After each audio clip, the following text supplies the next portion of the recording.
जीजलमा news HD report phase पहर मेहर एहसास कफ़ालत सेंटर ते असिस्टेंट कमिश्नर मेहर जो छापो 2 डिवाइसूं ज़ब्त मालिक फ़रार थी विया।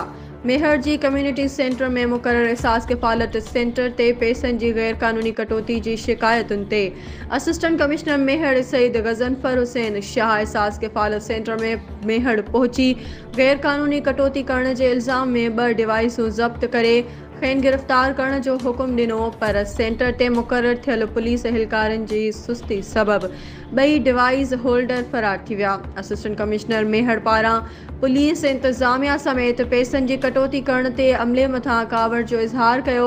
एहसास कफ़ालत सेंटर ते मौजूद मुस्तहिक औरतुनि गैर क़ानूनी कटौती सेंटर ते पाणी समेत ॿियनि सहूलतुनि जी खोट जूं दाहूं कंदियूं रहियूं। AC पारां तमामु सहूलतूं ॾेई पैसनि मां कटौती कंदड़ एजेंट माफ़िया ख़िलाफ़ क़ानूनी क़दम खणण जी यकीन दहानी कराई।